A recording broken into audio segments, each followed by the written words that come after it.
نبی پاک صلی اللہ تعالیٰ علیہ وسلم نے فرمایا، بخاری شریف میں صحیح درجے کی روایت ہے، کریم فرماتے ہیں اگر تم وہ جان لیتے نا جو میں جانتا ہوں، اگر تمہیں اس کا علم ہوتا نا جس کا مجھے علم ہے، تو فرمایا تم رویا کرتے، تمہاری کیفیات اور ہو جاتی۔ بعض اوقات کچھ لوگ غیر سنجیدگی کا مظاہرہ کرتے ہیں، ہنستے ہیں، شغل بناتے ہیں، بہت سارے کام ایسے ہیں، بہت سارے فیوز و برکات ایسے ہیں جو انہیں ملنے ہوتے ہیں، نہیں مل پاتے، تو وہ غیر سنجیدگی طبیعت کی، لہجے کی غیر سنجیدگی، ان سے وہ فیوز و برکات اٹھا لیتی۔ میں دوستوں سے کہتا ہوں، آپ کسی جگہ محفل میں جاتے ہیں، آپ کسی دینی اجتماع میں جاتے ہیں، لیکن رستے میں اگر آپ شغل کرتے ہوئے جا رہے ہیں، ہنستے ہوئے جا رہے ہیں، آپ نے کیا فائدہ حاصل کیا؟ آپ جہاں بھی جا رہے ہیں، موبائل آپ کا آن ہے، موبائل دیکھ رہے ہیں، موبائل چلا رہے ہیں، موبائل ہی چل رہا ہے، تو آپ نے کیا سنجیدگی حاصل کی؟ پایا کیا؟ ہر کام صرف موبائل کے سٹیٹس کے لیے کیا ہے؟ تم اگر وہ جان لیتے جو میں جانتا ہوں۔ اصحاب صفا کے پاس قرآن مجید کی کوئی آیت تلاوت کی گئی تو وہ رونے لگے، صحابہ رو پڑتے تھے، اللہ کے خوف سے، خشیت سے رو پڑتے تھے۔ کوئی آیت تلاوت کی گئی، اصحاب صفا رو پڑے، ان کو روتا دیکھ کر حضور بھی آئے اور اللہ کے رسول کی آنکھوں میں بھی آنسو آئے، اور پھر اللہ کے حبیب علیہ السلام نے اس عمل کا اظہار فرمایا۔ حضور فرمانے لگے، جو آنکھیں رب کے خوف سے آنسو بہاتی ہیں نا، ان کو اللہ پھر دوزخ پر حرام کر دیتا ہے، پھر وہ جہنم میں نہیں جایا کرتا، وہ اللہ کے خوف سے چھلک پڑی، جذبات ابل کر باہر آ گئے۔ سعادت مند لوگ ہوتے ہیں، سعادت مند۔ نبی پاک علیہ السلام نے فرمایا، ترمذی میں موجود ہے، حضور فرماتے ہیں 3 باتیں خوش بختی کی علامت ہے۔ یا رسول اللہ صلی اللہ تعالی علیہ وسلم کون سی؟ تو ایک تو حضور نے فرمایا اللہ سے ڈرو، اور دوسرا فرمایا بلا وجہ اپنے گھر سے نہ نکلو، اور تیسرا فرمایا اپنے گناہوں پر رویا کرو۔ اگر تمہیں رونا آ جاتا ہے تو یہ سعادت مندی ہے تمہارے لیے۔ مجھے کچھ دوست کہتے ہیں مجھے غصہ بڑا آتا ہے، تو میں کہتا ہوں مجھے بھی بڑا آتا ہے، بڑا آتا ہے، لیکن اپنے گناہوں پر آتا ہے، اپنی غلطیوں پر آتا ہے۔ مجھے زندگی میں جتنا غصہ آیا ہے اپنی کوتاہیوں پر آیا، جہاں جہاں مجھ سے سستیاں ہوئی ہیں مجھے ان پر غصہ آتا ہے، اور جب اپنے آپ پر غصے سے فارغ ہوں گے تو کسی اور پر بھی کر لیں گے۔ ابھی تو ڈھونڈتا پھرتا ہوں اے اقبال اپنے آپ کو، آپ ہی گویا مسافر، آپ ہی منزل ہوں میں۔ میرے عزیز، اگر انسان کو یہ سعادت مندی نصیب ہو جائے، وہ کبھی اپنے مالک کے خوف سے رو پڑے، کبھی اس کی محبت میں رو پڑے۔ مجھے بتائیں نا، بچہ جب رو ہی پڑتا ہے تو پھر اماں سارے کام چھوڑ کے متوجہ ہو جاتی۔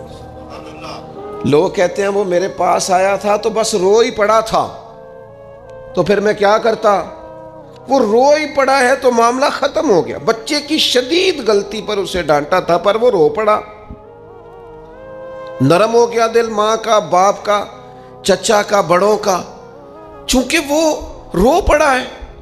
عزیز بھائی، جب تو بھی رب کی بارگاہ میں رو ہی پڑے گا نا، جب تو اس کی خشیت سے ٹوٹ ہی جائے گا نا، جب اس کے حضور آ کے عرض کرے گا نا، مالک میں کہاں جاؤں تیری بارگاہ میں نہ ہوں، کہاں جاؤں؟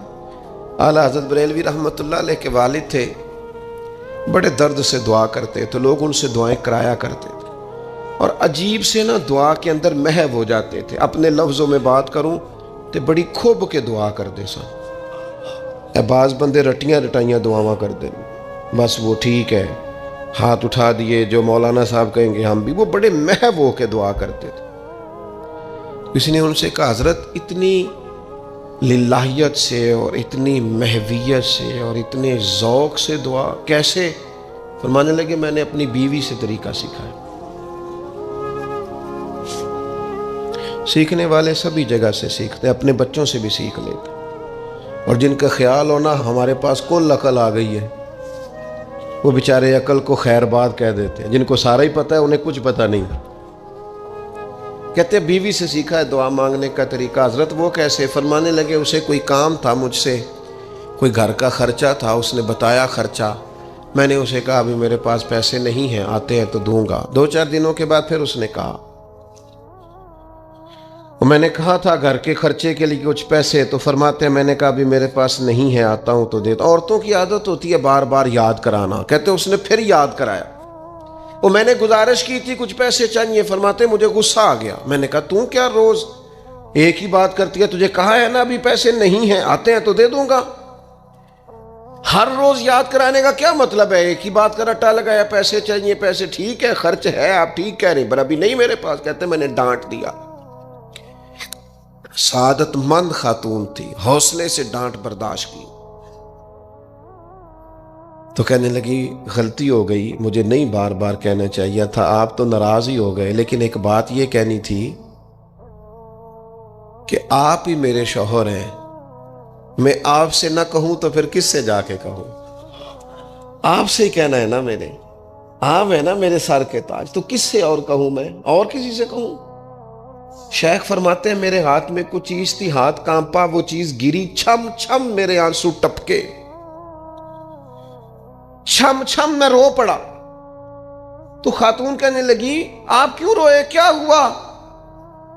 تو فرمانے لگے مجھے تو رب سے مانگنے کا طریقہ تو نہیں سکھا دیا، جب میں اس کی بارگاہ میں عرض کروں گا نا مالک بڑے دروازوں پہ گیا ہوں کوئی نہیں میری سنتا، بڑے درد کے ساتھ میں نے کہا ہے پر فریاد کو کوئی نہیں پہنچا، اے اللہ تو ہی میرا رب ہے، پھر تجھے نہ کہوں تو کس کی بارگاہ میں جا کے کہوں؟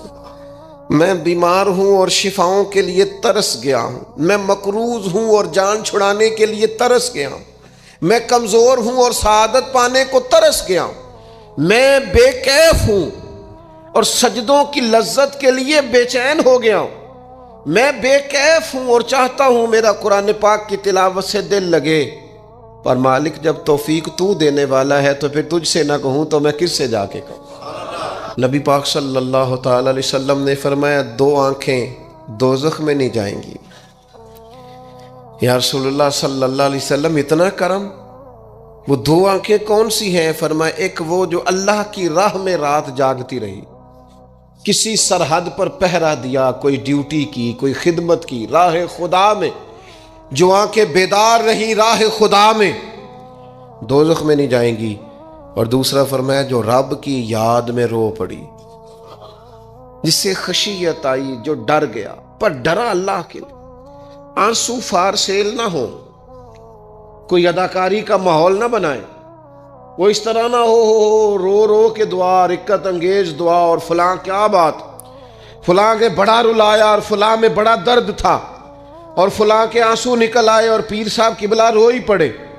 فار سیل نہ ہو چیزیں، اداکاری نہ ہو، اس کی طبیعت پر پورا اثر ہو۔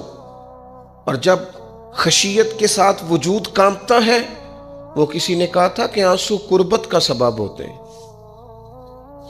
جب آپ کی روح کسی کی روح سے ملتی ہے تب آنسو نکلتے ہیں۔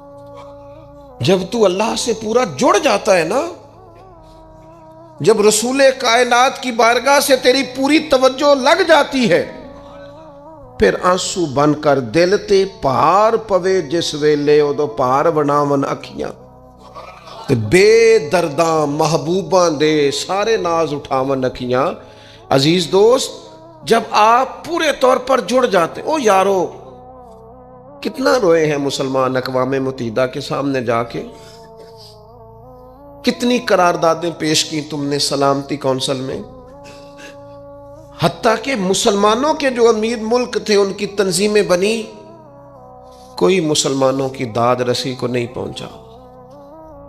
میری کو بہت لمبی عمر تو نہیں ہے، پر میں نے برما میں مسلمانوں کے کٹتے ہوئے حالات دیکھے، خبریں آئیں، ہم نے دیکھی، کٹتے اور سسکتے مسلمان ہم نے دیکھے۔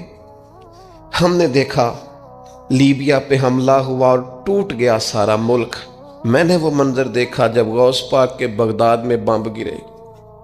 ہم نے وہ دور دیکھا جب کسی نے خبر دی کہ کربلا میں پھر سے کربلا برپا ہے۔ ہم نے وہ منظر دیکھا جب پتا چلا کہ پھر سے مولا علی کے نجف اشرف کو اجاڑا جا رہا ہے۔ ہم نے وہ سارے منظر بار بار دیکھے، بار بار سنے، اور اب تو شرم آتی ہے میرا دل کرتا ہے میں فلسطین کا نام نہ لیا کروں، شرم آتی۔ یہ کوئی ہماری تقریروں کے موضوع ہیں؟ یہ کوئی ہمارے کالم لکھنے کے عنوان ہیں؟ یہ کوئی ہمارے موبائل پہ لگانے کے سٹیٹس ہیں؟ یہ تو شرم سے مر جانے کا مقام ہے۔ یہ کوئی گردنیں اٹھا کے بات کرنے والی بات ہے؟ یہ موبائل پہ ایک دوسرے کو ویڈیو دکھانے کا منظر ہے؟ رمضانوں میں شاموں میں اپنے اپنے بچوں کو سینوں سے لگا کے افطاریاں کرانے والوں اور بچوں سے پوچھنے والوں کہ پتر تو کی کھانا ہے، اس سے پوچھ لے اس کی مرضی کیا ہے۔ تمہیں پتہ ہے فلسطین کی بیٹیاں بھی سیدہ خدیجہ الکبریٰ کی بیٹیاں ہیں، وہ مومنوں کی مائیں ہیں تو ان کی بھی تو مائیں ہیں نا۔ فلسطین کی بہنیں بھی صبح قیامت حضرت فاطمہ کے پلو میں پناہ لیں گی۔ نبی پاک صلی اللہ تعالی علیہ وسلم نے فرمایا من اذا مسلمن فقد اذانی۔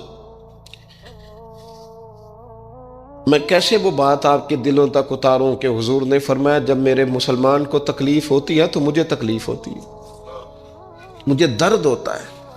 اس رسول کی امت جو کافروں کی رسیاں زور سے باندھی جائیں تو حضور فرمائیں ڈھیلی کر دو، یہ ہائے ہائے کرتے ہیں تو مجھے نیند نہیں آتی۔ اگر بدر میں قیدی بنا کے لایا گیا کافر ہائے ہائے کرے تو حضور کو نیند نہیں آتی، تو مجھے بتاؤ کہ فلسطین کی بیٹیاں ہائے ہائے کرتی ہیں تو گنبد خضرا میں محبوب کو آرام ہے؟ میرے عزیز، بے حسی کی زندگی، چھوٹے موٹے بیانات، تو بھی کہہ دے تھوڑا سا فلانے کا بیان نہیں آیا، کیا کرنا ہے بیان دے کے، کیا بات کرنی ہے تذکرہ کر کے؟ دوستو آؤ رو کے دیکھ لیا ساری دنیا کے سامنے، کچھ رب کے سامنے رو کے نہ دیکھ لے؟ اب اسے کہے نا، اب حضور کی بارگاہ میں عرض کر کے نہ دیکھ لے کہ تجھ سے فریاد ہے اے گنبد خضرا والے، اب کعبے والوں کو ستاتے ہیں کلیسا والے، اور کی اگر تو نے دل مسلم کی دل جوئی نہیں، پھر ہمیں تانا دیں گے بت کہ مسلم کا خدا کوئی نہیں۔ اب اللہ رسول کی بارگاہ کی طرف رجوع نہ کر لیں، اب چھوڑ نہ دیں سیاستدانوں کے گلے، اب چھوڑ نہ دیں دنیا اقوام متحدہ کی بات اور سلامتی کونسل کی بات، اب اپنے اللہ کی جانب رجوع نہ کریں۔ دیکھو نا، نبی پاک صلی اللہ تعالی علیہ وسلم نے ہمیں فرمایا تمہارے آنسو قدر والے ہیں، رب رسول کی بارگاہ میں بہانا، ان کو ضائع نہ کرنا۔ عزیز بھائیو، یہ آنسو جو اللہ رسول کی بارگاہ کی طرف بہتے ہیں یہ اللہ کی رحمت کو متوجہ کرتے ہیں، یہ مالک کریم کے کرم کو مائل کرتے ہیں۔ ہمارا مسلح آباد ہونا چاہیے۔ وہ مجھے ایک دوست کہنے لگے صرف دعا کریں فلسطین کے لیے، آپ نے کہا جم کے دعا کریں، صرف دعا کرنے سے کیا ہوتا ہے؟ میں نے کہا دعا کرنے سے پہاڑ ہل جاتے ہیں اپنی جگہ سے۔ میرے رسول پاک رات کو دعا کریں تو صبح فاروق اعظم جیسے لوگ آ جاتے ہیں دین اسلام۔ نبی پاک علیہ السلام رات دعا کریں نا، دعا، اور بدر کی رات حضور دعا کریں تو اللہ 7,000 فرشتوں کو بھیج دیتا ہے مسلمانوں کی مدد کے لیے۔ صحابہ فرماتے ہیں میدان بدر میں ہم کسی کو قتل کرنا چاہتے تھے لیکن اس کی گردن پہلے سے کٹ کے گر جاتی تھی، فرشتے آئے ہوئے تھے۔ آج ہمارے ساتھ اللہ کی مدد ناراض ہو گئی ہے، ہم سے رب کی مدد ناراض ہے۔ ہماری مجموعی غلطیاں، قومی کوتاہیاں، بددیانتیاں، رشوت خوریاں، ہمارے جھوٹ، ہماری بد اخلاقیاں، مجموعی طور پر سوسائٹی کی مادہ پرستی، اخلاقی رویوں کی گراوٹ، لوٹنا، اپنا حصہ وصول کرنا، جگہ جگہ پہ کمیشن مقرر کرنے، ہر شخص کا ذات کے لیے سوچنا، اللہ کی مدد پھر روٹ جایا کرتی ہے، ناراض ہو جایا کرتی ہے۔ سب سے ضروری کام یہ ہے، سب سے ضروری کام کہ اللہ کی مدد شامل ہو۔ سب سے، ایک صحابی تھے، ایک جگہ انہیں شہید کیا جا رہا تھا تو کافر چاہتے تھے کہ ہم ان کی لاش کو معاذ اللہ ثم معاذ اللہ بے حرمتی کریں۔ انہوں نے عرض کی مالک تو میرا مددگار ہے، اس بیابان جنگل میں میری مدد کرنا۔ شہد کی مکھیاں آ گئیں، ان کے پورے وجود کو چھپا لیا، کوئی چیز قریب آئی نہیں. اور لوگ کہتے ہیں مکھی اٹھ کے بیٹھے تو زخمی کر دیتی ہے، لیکن وہ اٹھ کے گئیں تو وجود پہلے سے زیادہ تر و تازہ تھا. اللہ نے محفوظ کر لیا وجود ان لوگوں کا، اللہ نے حفاظت فرمائی، اللہ کی مدد شامل تھی، اللہ کی مدد. ایٹم بم تم نے بنا لیے، ہتھیار تم نے سجا لیے، دولتیں تم نے جمع کر لی، بڑے بڑے تم نے ادارے قائم کیے. اب ایک کوشش اور بھی کرو، رب رسول کی بارگاہ میں رو تاکہ تمہیں اللہ کی مدد بھی ملے، تمہارے اندر حوصلہ بھی پیدا ہو، تمہارے اندر شعور بھی بلند ہو، اپنی ذات سے اٹھ کر سوچنے کی تمہیں طاقت بھی میسر آئے.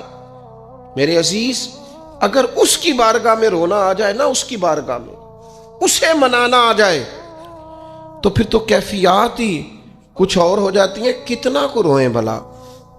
حضور فرماتے ہیں بہت لمبا تم نہ بھی نہ رونا، اگر مکھی کے یا مچھر کے پر کے برابر بھی تمہارے آنسو نکل گئے نا، میں اب اس سے زیادہ کیا آپ کی بارگاہ میں بات عرض کروں.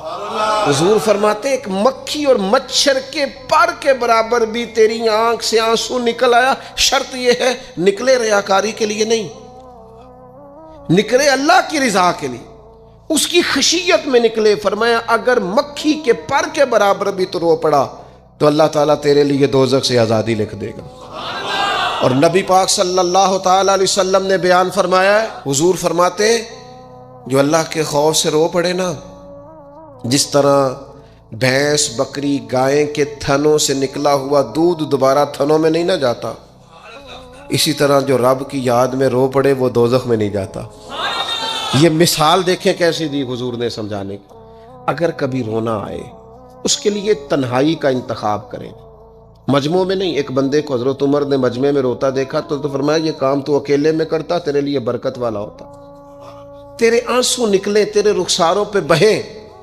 اور شیر خدا تو شیر ہے نا، حضرت مولا علی شیر خدا فرماتے ہیں اگر تیری آنکھوں سے کبھی آنسو نکلے نا اللہ کی یاد میں، حضور کی محبت میں، تو فرمایا ان آنسوؤں کو پوچھنا نا، ان کو چہرے سے صاف نہ کرنا. یہ تو آنسو اس قابل ہیں کہ تیرے رخساروں پہ رہیں، یہ تو روشنی ہے تیرے چہرے کی، ان کو پوچھنا نا. حضرت علی رضی اللہ تعالیٰ عنہ نصیحت کرتے ہیں انہیں رہنے دے، یہ آنسو بڑا قیمتی ہے، یہ نکلا تیری آنکھ سے ہے پر کسی کا ہو کے نکلا ہے، نکلا تیری آنکھ سے ہے پر کسی کے لیے نکلا، نکلا تیری آنکھ سے ہے پر اس نے تجھے بتایا ہے کہ تیرے وجود میں، تیری دھڑکنوں میں، تیرے جذبات میں کسی اور کا بھی حصہ ہے. یہ رب رسول کی رضا کے لیے چھلکا ہے. وہ حضرت شیخ سعدی رحمۃ اللہ تعالی علیہ آپ مہمان نواز بڑے تھے. حضرت سعدی کچھ لوگ نا بڑے مہمان، سارا دن یہی سوچتے رہتے ہیں کسی کو کھلانا کیسے ہے جی، دنیا آوے کھا کھا جاوے تے راضی ہووے بلا. تو حضرت سعدی مہمان نواز بڑے تھے تو قرضہ چڑھ گیا. قرضہ صرف مہمانوں کو کھانا کھلانے کا ہی تھا. تو ایک دن سارے ہی قرض کھا کے بیٹھ کے کہنے لگا بابا پیسے دیں گے تو جائیں گے، پیسے رکھ.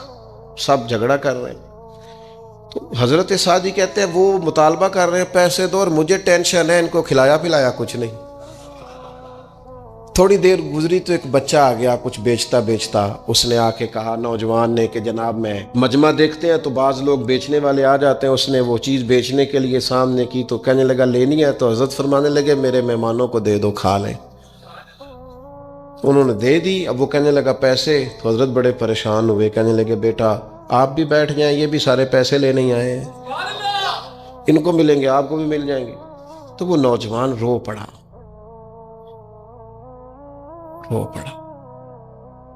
کہنے لگا حضرت صاحب میں تو یتیم ہوں، بہنیں اور ماں انتظار کر رہی ہیں. حضرت بڑے پریشان ہو، یہ کیا ہو گیا؟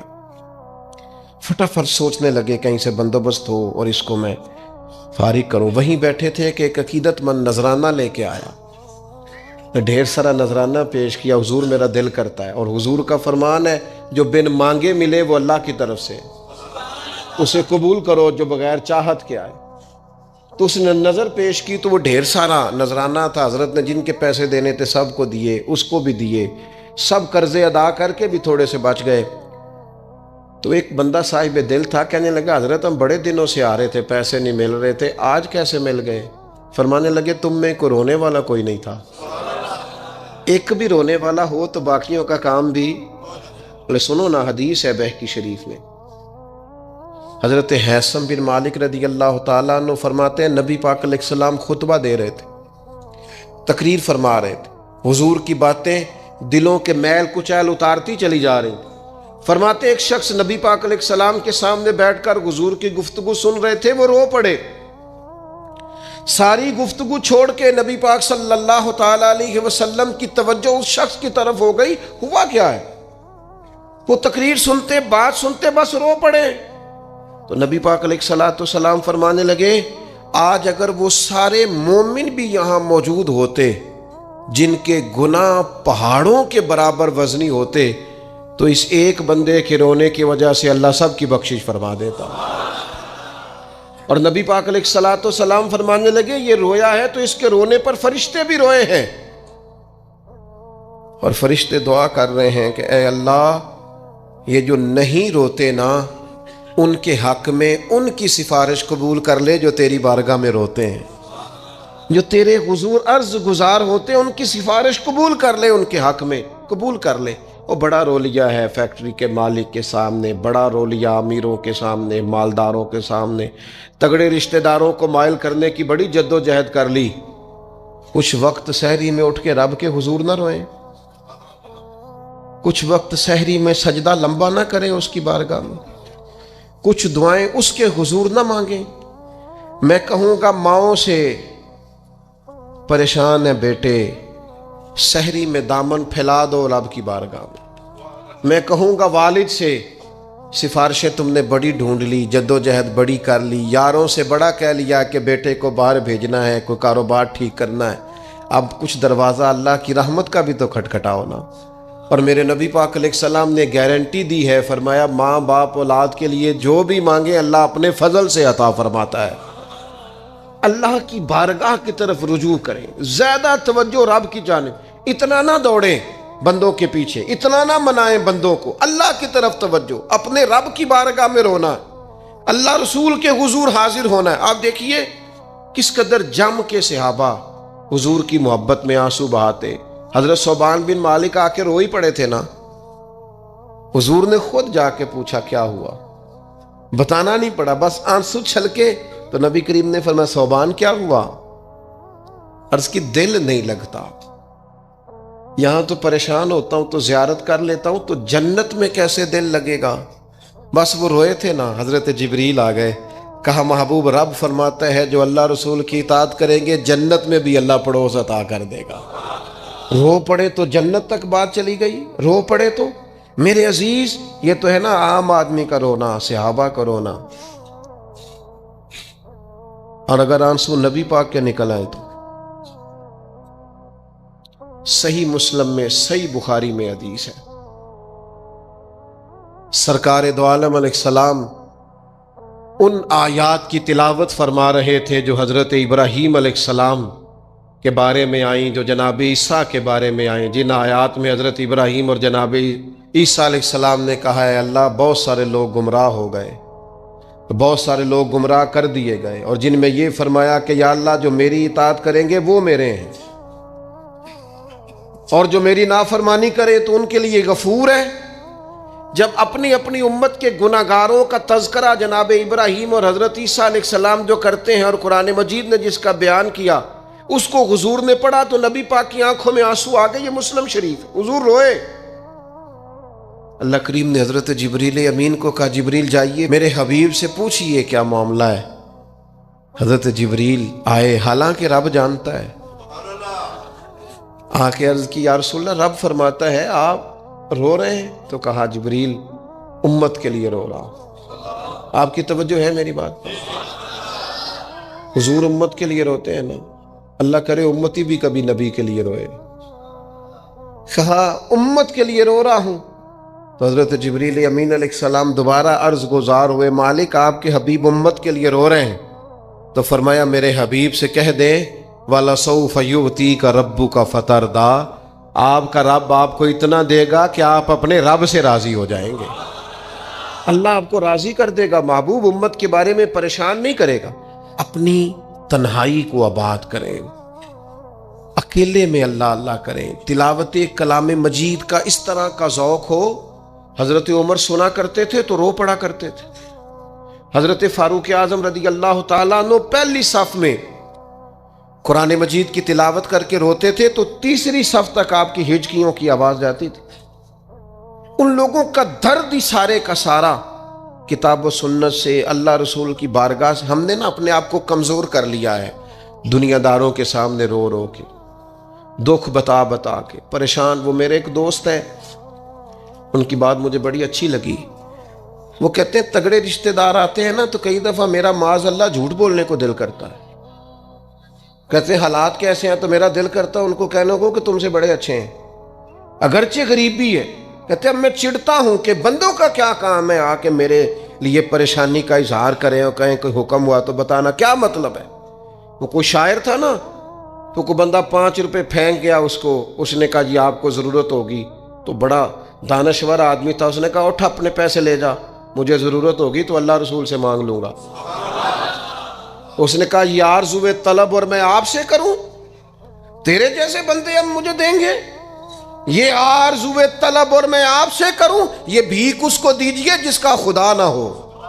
میں رب رسول کی بارگاہ میں رو لوں گا، مجھے اللہ کی بارگاہ سے ملو۔ کتنا ملے گا؟ وَيَرْزُقْهُ مِنْ حَيْثُ لَا يَحْتَسِبُ، اتنا ملے گا کہ بندے کا گمان بھی نہیں ہوگا۔ ایک بہت بڑا سیٹھ آ گیا ایک دفعہ ہمارے بزرگوں کے پاس، بہت بڑا مالدار امیر کبیر آدمی، تو ہاتھ ڈال کے کوٹ میں کہنے لگا مدرسے کا کتنا کو خرچہ ہے؟ فرمانے لگے آپ بات کریں۔ کہنے لگا جی میرا خیال ہے آپ سارا میرے ذمہ ہی لگا دیں، 100 200 400 روپے آپ چھوڑ دیں۔ تو فرمانے لگے آپ دیں گے پھر حساب بھی کریں گے، ہمیں وہ رب دیتا ہے جو بے حساب ہی دیتا ہے اور حساب کی رسوائی بھی نہیں ڈالتا، لہذا آپ کا جو انداز ہے وہ بتاتا ہے کہ آپ کے لہجے میں وہ والا انداز۔ وہ کچھ لوگ آ کے نا جی وہ کہتے ہیں جی کسی کو پیسے لگن والے نے سانو دسو اسی لا دئیے، میں کہ تسی کدھر اور ہی لا لو۔ اگر آپ کو کسی پر اعتماد ہی نہیں ہے، آپ کا لہجہ ہی کچھ اور طرح کا ہے، تو اس کا معنی کیا ہے؟ میرے عزیز، لوگ تو تھوڑا دیتے ہیں تو پریشان کرتے ہیں، اس رب کی طرف رجوع کریں جو اتنا دیتا ہے کہ بندے لے لے کے ہی تھکتے ہیں، وہ دے کے نہیں تھکتا۔ اللہ کے حضور اپنے آنسو بہائیں، کچھ وقت عبادات کے لیے رکھیں۔ آپ جتنے بھی انبیاء کے تذکرے پر، حضرت شعیب علیہ السلام بڑا ہی رویا کرتے تھے۔ اللہ کریم نے پوچھا جنت کے لیے روتے ہو کہ دوزخ کے خوف سے؟ کہا مالک میں تو تیرے لیے روتا ہوں، تیری چاہت میں روتا ہوں، تیرے لیے آنسو بہاتا ہوں۔ میرے عزیز، انبیاء ہوں، صلحاء ہوں، اتقیاء ہوں، صحابہ ہوں، اہل بیت ہوں، جم کے آنسو بہے۔ جنہیں رونا آ گیا نا انہیں منانا آ گیا، جنہیں رونا آ گیا ان پہ رحم آ گیا، جن کی آنکھیں چھلک پڑیں وہ محبوب کو پا گئے۔ شرط یہ ہے کہ تنہائی ہو، بندہ اکیلا ہو، رج روئے پر روئے اللہ رسول کے لیے، ان کی بارگاہ میں روئے۔ باہر تو نکلے تو پھر تو منہ دھو کے نکلے نا، آنسو بندوں کو نہیں دکھانے، آنسو اللہ رسول کو۔ میری آپ سے درد سے گزارش ہے، میں نے جیسے کہا نا دعائیں بڑا انقلاب برپا کرتی ہیں، ایک رات صرف میرے کہنے پر 2 رکعتیں نماز پڑھیں، پھر استغفار پڑھیں 70 بار، پھر اتنا ہی حضور کی بارگاہ میں درود و سلام عرض کریں، پھر رج کے روئیں، اللہ سے عرض کریں اللہ اس وطن کے حالات بھی بدل دے، اللہ امت کے لیے بھی آسانی کر دے، اللہ تعالیٰ فلسطین کے مسلمانوں کے لیے خیر فرما دے۔ ہم اگر اجتماعی طور پر اور انفرادی طور پر اپنے رب کی بارگاہ میں دعاؤں کا رشتہ مضبوط کریں گے نا تو بڑا ہی کریم ہے۔ جب اتنے سارے لوگوں کے ہاتھ اٹھتے ہیں نا، میں یہاں بھی کئی دفعہ لمبی دعا کرتا ہوں جمعے کے بعد، سوچتا یہ ہوں اتنا بڑا مجمع ہے، ہزاروں لوگ ہیں، تو ہو سکتا ہے کسی ایک نیک آدمی کی آمین سے کئیوں کا بھلا ہو جائے، کئیوں کے۔ تو جم کے دعائیں کریں، اپنا رشتہ اپنے رب سے مضبوط کریں۔ اقبال کہتے ہیں خیرت نے کہہ بھی دیا لا الہ الا اللہ تو کیا حاصل، دل و نگاہ اگر مسلمان نہیں، دل و نگاہ اگر دل و نگاہ، دل اور آنکھ، دل و نگاہ اگر مسلمان نہیں تو پھر کچھ بھی نہیں۔ دل سے پوچھ وہ مومن ہے کہ نہیں، تیری پیشانی تو اللہ کی بارگاہ میں جھکتی ہے، تیرا وجود تو جھکتا ہے، دل سے پوچھ اس کا کیا حال ہے۔ یہ تعصبات ان کو پھیلایا جاتا ہے، اس پر محنت کی جاتی ہے۔ ہم گروہ پرست ہوتے جا رہے ہیں معاذ اللہ حق پرست ہونے کی بجائے۔ ہمیں گروہ میں نہیں بٹنا، ہمیں حق دیکھنا ہے کدھر ہے، حق کا سفر کرنا ہے۔ قرآن مجید سورۃ المائدہ آیت نمبر 8 اللہ کریم نے فرمایا یا ایھا الذین آمنوا کونوا قوامین للہ شہداء بالقسط، اے ایمان والو اللہ کے حکم پر خوب قائم ہو جاؤ اور انصاف کے ساتھ گواہی دو۔ اللہ کے لیے قائم ہو جاؤ، کھڑے ہو جاؤ، انصاف کے ساتھ گواہی دو۔ قرآن مجید کا انداز دیکھیے گا سمجھانے کا، فرمایا وَلَا يَجْرِمَنَّكُمْ شَنَآنُ قَوْمٍ عَلَىٰ أَلَّا تَعْدِلُوا، کسی قوم کی دشمنی تمہیں وہاں نہ لے آئے کہ تم انصاف چھوڑ دو۔ دشمنی اختلاف اپنی جگہ پہ اور انصاف اپنی جگہ پہ، سامنے دشمن بھی ہو تو کرنا تم نے انصاف ہی ہے، جب ترازو پکڑنا ہے تو تولنا تم نے۔ یہ میرے رب کا ارشاد ہے، یہ قرآن پاک ہے۔ کسی قوم کی دشمنی تمہیں انصاف سے نہ روک دے، اعدلوا عدل کرو، ہوا اقرب للتقوی، یہ پرہیزگاری کے زیادہ قریب ہے۔ نماز روزہ حج زکوٰۃ یہ تو عبادت ہے، لیکن پرہیزگاری کیا ہے کہ تم عدل کرو، انصاف والے ہو جاؤ، ترازو صحیح کرو۔ واتقوا اللہ، اللہ سے ڈرو، ان اللہ خبیر بما تعملون، بے شک اللہ کو تمہارے کاموں کی خبر ہے۔ اللہ کو پتہ ہے، کسی کو پتہ نہ بھی ہو تو اللہ کو پتہ ہے کہ تم فیصلے اپنی جماعت دیکھ کے، گروپ دیکھ کے کرتے ہو۔ ہمیں نہ پوری طرح قائل کیا گیا، نہیں ہم نے دیکھنا ہوتا کہ سچ کدھر ہے، نہیں ہم نے غور کرنا ہوتا کہ حقیقت کیا ہے، بس یہ کہ بات میری برادری کی ہے، بات میرے قبیلے کی ہے۔ یہ ہمارے دیہاتوں میں یہ ہوتا تھا کہ وہ جو لڑائی ہوگی، نکلو جی نکلو، نکل گئے، ڈنڈے اٹھا لیے، پکڑ لا اسلحہ، پہنچ گئے، لڑنا شروع کر دیا، جا کے پوچھا بھی نہیں کہ بھئی ہمارے لڑکے کی غلطی ہے کہ سامنے والے کی غلطی ہے۔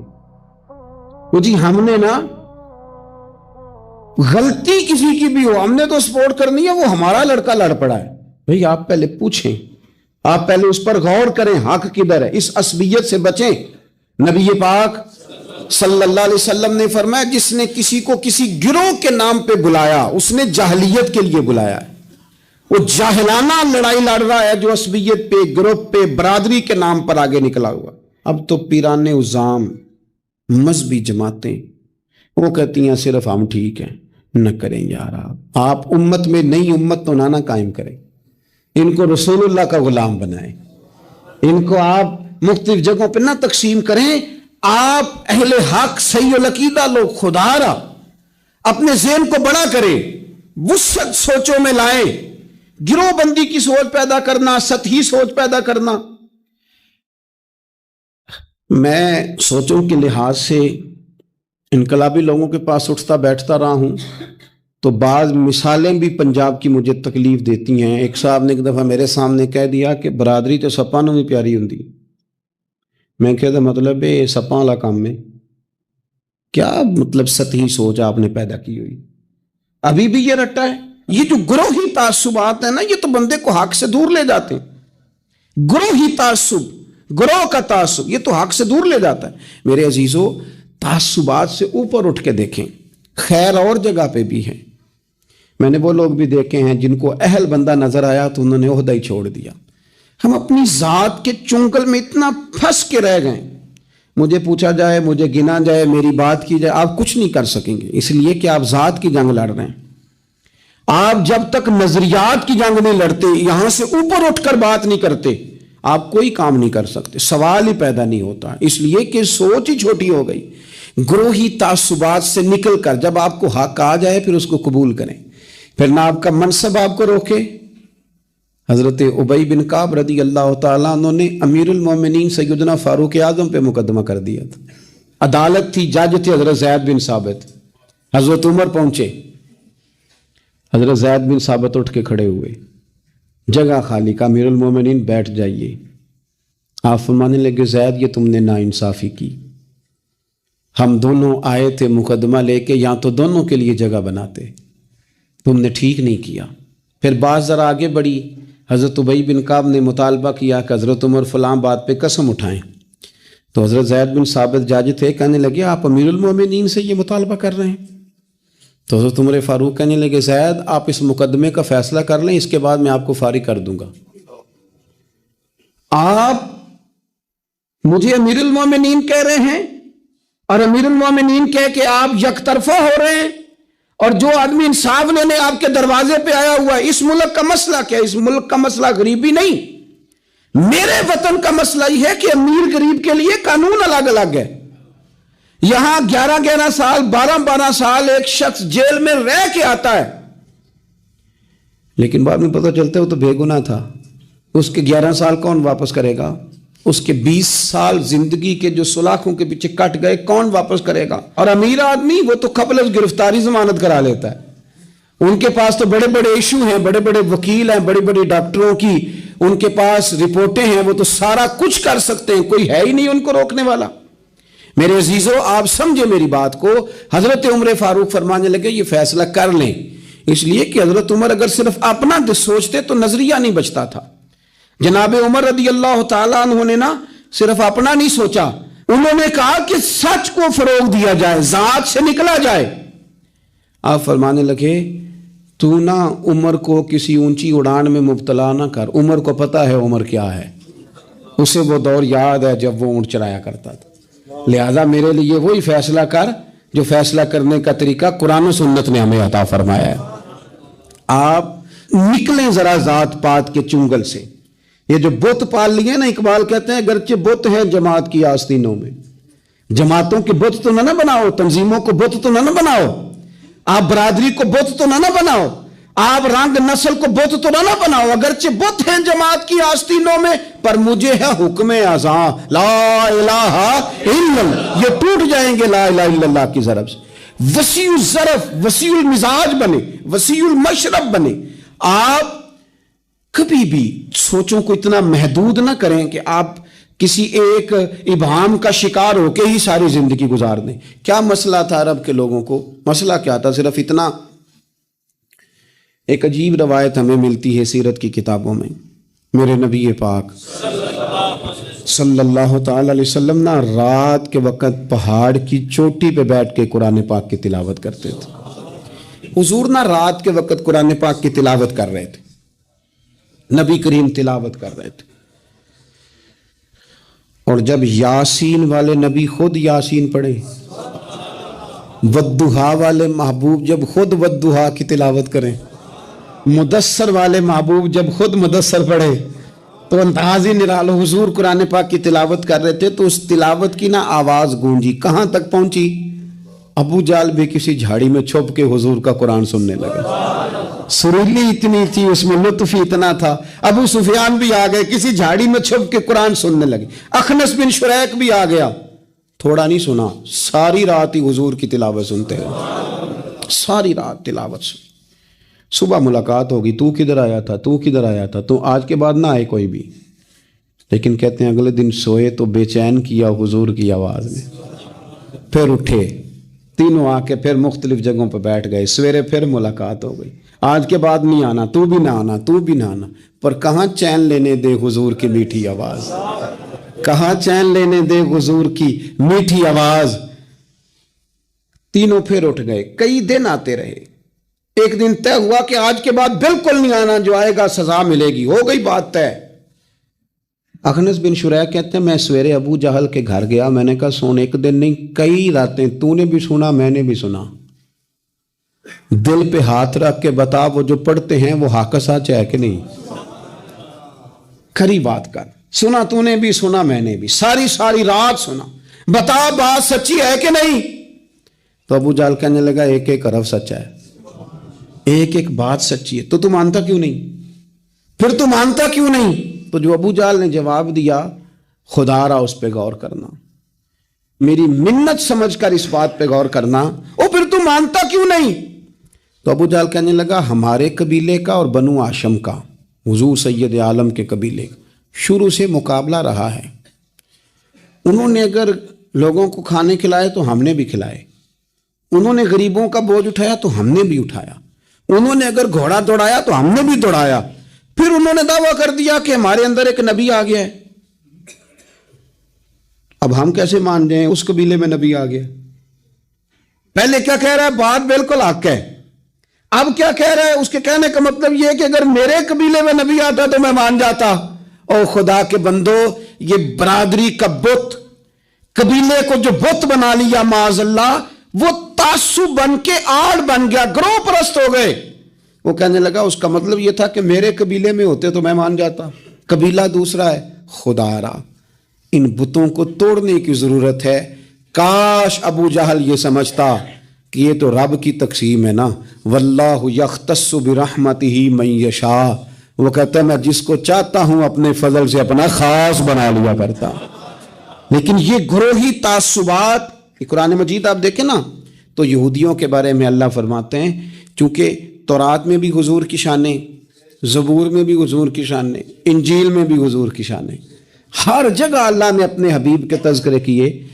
رب کریم فرماتا ہے محبوب یہ جو یہودی ہیں نا، یعرفونہ کما یعرفون ابناءہم. قرآن مجید کے الفاظ پہ غور کیجئے. کہا محبوب یہ آپ کو اس طرح جانتے ہیں، اس طرح پہچانتے ہیں جس طرح کوئی اپنے بیٹے کو پہچانتا ہے. جڑواں بچے ہوں نا، جڑواں شکلیں بھی ایک جیسی ہوں تو اور کوئی پہچانے نہ پہچانے، باپ اور ماں پہچانتے ہیں کہ یہ فلانا ہے، اور یہ ان کو پتہ چلتا ہے. کہا محبوب جس طرح یہ اپنے بچوں کو پہچانتے ہیں نا، اس طرح آپ کو جانتے ہیں. لیکن وہ کہتے پتہ کیا تھے؟ وہ کہتے تھے کہ ہم وہ والی وحی مانیں گے جو ہم پہ آئی ہے، جو بنی اسرائیل کے نبی آئے ان کو مانیں گے. یہ چونکہ حضرت اسماعیل علیہ السلام کی اولاد میں سے ہے رسول رحمت صلی اللہ علیہ وسلم، لہٰذا نہیں مانیں گے. وہ جو گروہی تعصب تھا نا، قبیلے کا تعصب گروہی، وہ لے ڈوبا. وہ تورات پڑھ کے بھی، انجیل پڑھ کے بھی، بلکہ وہ لوگوں کو کہا کرتے تھے رسول آنے والے ہیں، رسول آنے والے ہیں، رسول آنے والے ہیں. لیکن حضور آ گئے حضرت ابراہیم کی اولاد میں سے، حضرت اسماعیل کی اولاد میں سے. انہوں نے کہا جی وہ تو ہمارے قبیلے میں ہوتے تو ہم مانتے. میں نے بھی غور کرنا ہے، آپ نے بھی غور کرنا ہے. یہ سوچیں تو یہودیوں کی ہیں کہ فلانا میرے قبیلے سے ہو تو پھر مانتا ہوں، فلانا فلانی جگہ ہو تو. یہ تو سوچ ہماری نہیں، ہمارے اندر کیسے آ گئی؟ ہم نے کس دبدبے سے اپنے بچوں کو یہ بات سکھائی کہ تو فلانے چودھری کا بیٹا اور فلانے کمی کے بیٹے سے تو کھیل رہا ہے؟ یہ سوچ پیدا کیسے ہوئی؟ کون تھا جو یہ سوچیں لایا؟ کہاں سے یہ پنپی، کہاں آ کے پروان چڑھی؟ اس بنیاد پر لوگوں نے الیکشن لڑے کہ یہ پنجابی ہے، یہ سندھی ہے، یہ بلوچی ہے، یہ فلانا ہے. اس بنیاد پر لوگوں کو تقسیم کیا، اور لوگ اتنے مائل ہوئے کہ ان بنیادوں پر ووٹ دینے لگے، ان نعروں کے قائل ہو گئے. ان سطحی بنیادوں پر آ کے